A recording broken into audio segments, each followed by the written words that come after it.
오늘 우리가 읽은 이 본문의 말씀 에스더 4장 3절과 4절 이 두 구절에 대한 말씀에 대한 제목은 불의한 위협을 이기는 힘, 기도. 불의한 권력, 불의한 위협을 이겨낼 수 있는 것은 우리의 육체의 힘으로 방어를 해서 이겨내는 것이 아니라 오늘 우리가 본문의 말씀과 그리고 열왕기상에 있는 말씀, 이스라엘의 왕정시대 때 그 아합 왕, 르호보암 왕, 그리고 아합 왕의 부인 왕비 이세벨이 여호와의 선지자를 죽이는, 그리고 우상을 숭배하는 그런 타락한, 그런 부패한, 그리고 그 이세벨의 그 여호와 선지자를 죽이는, 다시 말해서 하나님을 믿는 선지자, 하나님을 믿는 사람을 탄압하는 그런 그 불의한 권력 아래서 엘리야 선지자는 그리고 오늘 본문의 말씀에 나오는 유다인과 모르드게가 어떻게 불의한 권력, 부패한 권력 앞에서 그들이 어떻게 그것을 이겨냈는가를 우리가 말씀을 통해서 깨닫기를 원합니다. 먼저 우리가 읽었던 이 본문의 말씀에 4절의 말씀에 보게 되면 이제 모르드게가 탄식하며 회개하며 하나님께 울부짖는 기도를 하는 것을 볼 수 있죠. 그런데 이 에스더가 이제 그 모르드게가 탄식하며 회개하는 그 기도를 하나님께 울부짖고 있을 때 그 입을 의복을 모르드게에 보내요. 다시 말해 그 옷을 갈아입도록 함을 둔. 그러나 모르드게는 자신의 그 바벨론에서 포로로서 삶을 살아가는 자신의 동족과 자신의 그 하나님을 믿는 그 신앙, 그런 불의한 하만이 이제 유다인들을 진멸하려고 하는 그런 위협 아래서 그가 얼마나 하나님 앞에서 그것을 탄식하며 그것을 하나님께 울부짖고 기도했는가, 그의 마음의 정도를 우리가 알 수 있습니다. 그 의복을 갈아입으라고 에스더가 청하지만, 그러나 모르드게는 그 오늘 4절에 있는 말씀과 같이 그 굵은 베옷을 벗기고자 하나 모르드게는 받지 아니하니라. 그 자신의 그 마음에 그 하나님께 구하는 그 간절한 그 기도가 얼마나 강했는가를 우리가 이 말씀을 통해서 알 수 있게 되어지죠. 그리고 우리가 열왕기상에 있는 말씀을 우리가 참고의 말씀으로 볼 때 아합 왕 그리고 그의 부인 이세벨이 여호와의 선지자를 죽이는, 그리고 우상을 숭배하도록 이끄는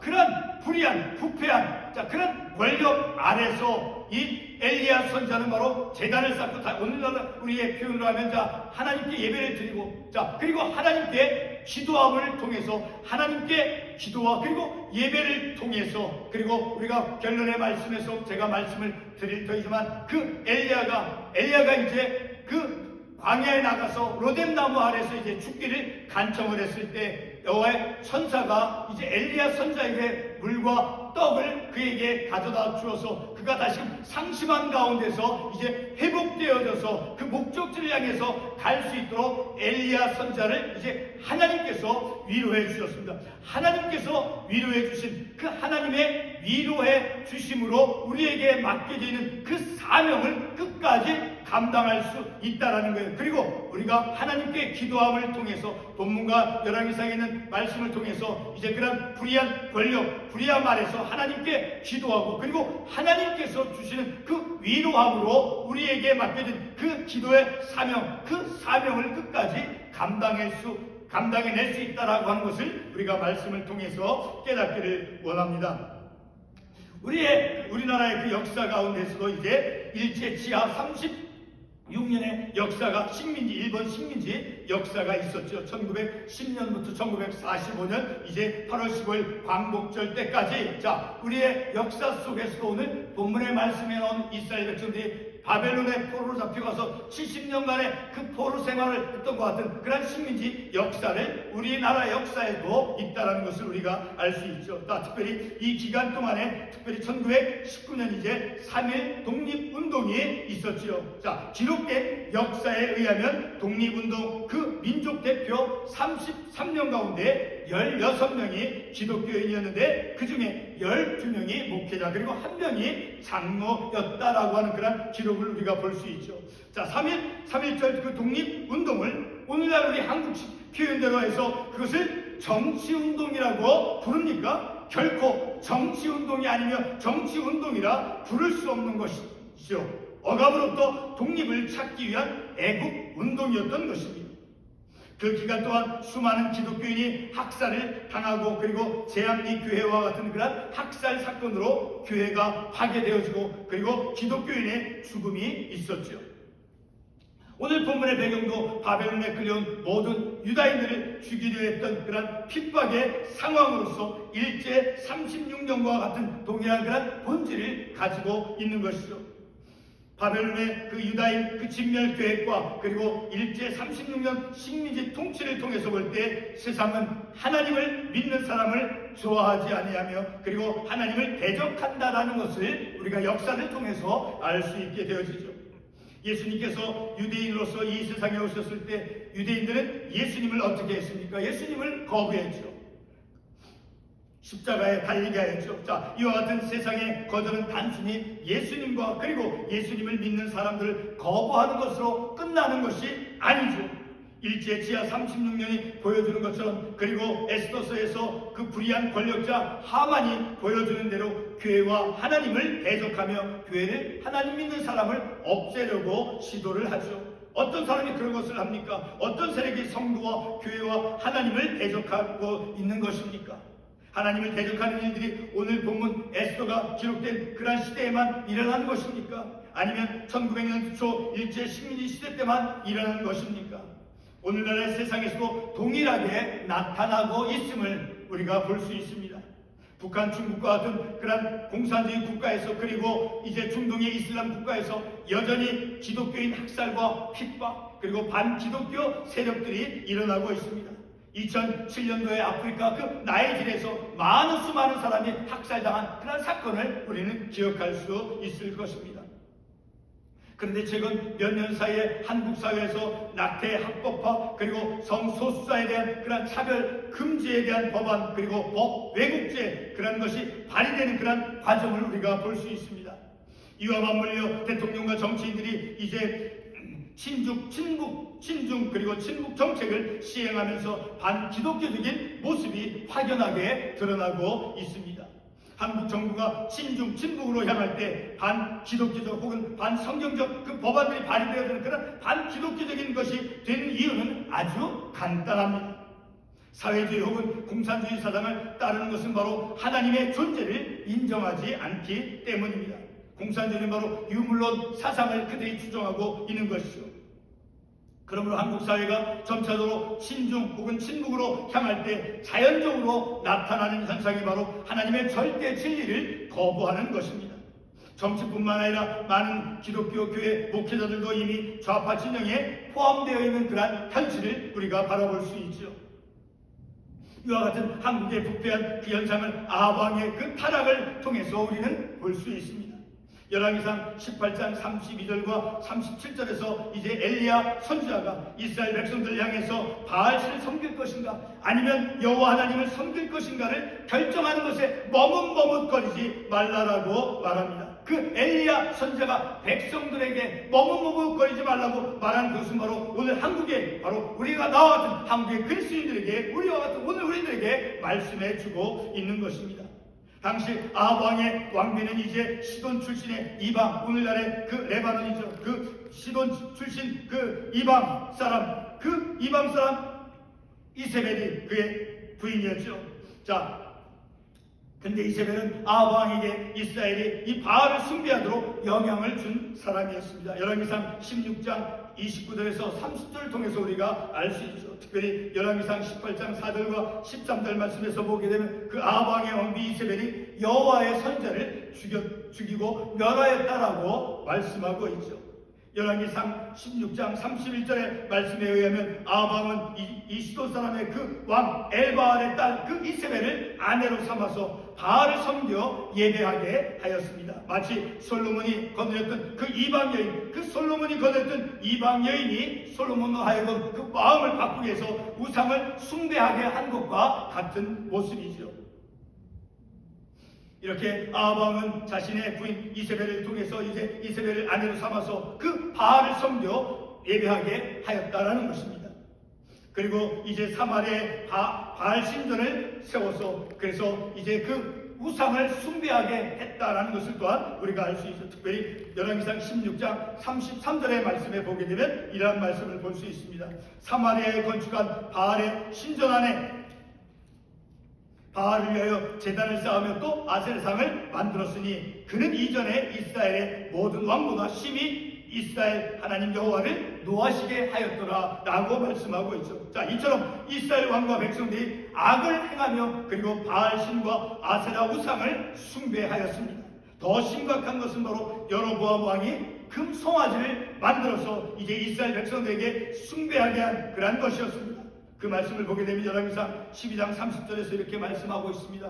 이 일이 죄가 되었으니 이는 백성들이 단까지 가서 경배함이더라. 자, 바알신 그 아세라상을 이제 섬길 수 있는 그런 전을 만들어서 우상을 숭배하게 한 그런 역사의 모습을 볼 수 있는 것입니다. 뿐만 아니라 여로보암 왕은 이제 제사장을 레위 자손이 아닌 보통 백성으로 이제 제 마음대로 바꾸어서 제사장을 삼았습니다. 열왕기상 12장 31절의 말씀에 보게 되면 이러한 말씀을 볼 수 있습니다. 그가 또 산당들을 짓고 레위 자손이 아닌 보통 백성으로 제사장을 삼고, 자, 여로보암 왕은 이제 자기 마음대로 제사장이 되는 그런 전통과 법규를 그의 마음대로 변경하고 바꾸었습니다. 제사장을 세우는 것은 민수기 3장 3절의 말씀에 의하면 이제 구약 이스라엘에서 제사장이 되는 것은 오직 이제 레위 자손, 그 레위 자손 가운데 특별히 아론의 후손을 통해서 레위 자손에게만 제사장을 이제 서도록 제사장을 임명했다라는 것입니다. 민수기 3장 3절에서 이렇게 말씀하고 있죠. 이는 아론의 아들들의 이름이며 그들은 기름 부음을 받고 거룩하게 구별되어 제사장 직분을 위임받은 제사장들이야. 자, 레위 지파의 아론의 자손들을 통해서 이제 제사장을 세우는데 그런 이스라엘의 전통 법규를 왕은 자기의 마음대로 바꾸어서 그 전통을 바꾸었다라는 법규를 바꾸었다라는 거예요. 이스라엘 왕인 아합과 그리고 왕의 부인이 하나님을 대적하고, 자, 하나님께서 세우신 그 전통, 그것을 그들 마음대로 바꾼 모습을 우리가 볼 수 있죠. 마치 열왕기상 11장 4절 말씀에서 그 솔로몬의 여인들이, 솔로몬이 거느렸던 그 여인들이 이제 솔로몬의 마음을 바꿔서 우상을 숭배하게 한 것과 동일한 모습이다라는 것을 알 수 있죠. 여로보암 왕은 하나님이 세우신 그 제사장 제도를 자기의 마음대로 무시하고 바꾸었습니다. 오늘날 한국 사회에서 이제 법 왜곡죄와 같은 그런 권력을 가진 자들 그들 마음대로 이제 법 전통을 깨뜨리는 것과 같은 본질의 모습입니다. 아합왕과 왕비가, 특별히 아합왕의 그 왕비 이세벨, 자, 그들이 이제 여호와의 선지자를 죽이고 그리고 우상 숭배로 빠뜨리는 것은 바로 한국 사회에서 기독교를 탄압하는 것과 같은 본질이다라는 것입니다. 이스라엘의 그 왕정 시대에 이제 왕과, 특별히 아합 왕과 같은 그런 왕과 그리고 이세벨, 자, 그들은 여호와의 선지자를 죽이면, 그러니까 하나님을 믿는 백성 사람들을 그들이 죽이고 탄압했다라는 것을 알 수 있죠. 바로 그런 하나님의 선지자, 하나님 믿는 사람들, 백성들 그런 죽이는 그런 것을 탄압하는 그런 현실 속에서 살아남을 수 있는 그 방법이 무엇이겠습니까? 그것은 바로 열왕기상 18장 32절에서 우리에게 교훈을 주고 있습니다. 열왕기상 18장 32절에서 이렇게 말씀하고 있습니다. 그가 여호와의 이름을 의지하여 그 돌로 제단을 쌓고 라는 말씀이 있죠. 그러니까 여호와의 이름을 의지한다는 것은 하나님의 이름으로 기도하는 것이에요. 그리고 제단을 쌓는다라고 하는 것은 오늘날 표현으로 하면 예배를 드리는 것과 같다라는 거예요. 하나님을 의지하고 하나님의 이름을 의지하고 하나님께 기도하여서 그리고 예배를 드림을 통해서 문제를 해결해 갈 수 있다라는 거예요. 그리고 열왕기상 18장 37절에서 다음과 같은 말씀을 우리에게 줍니다.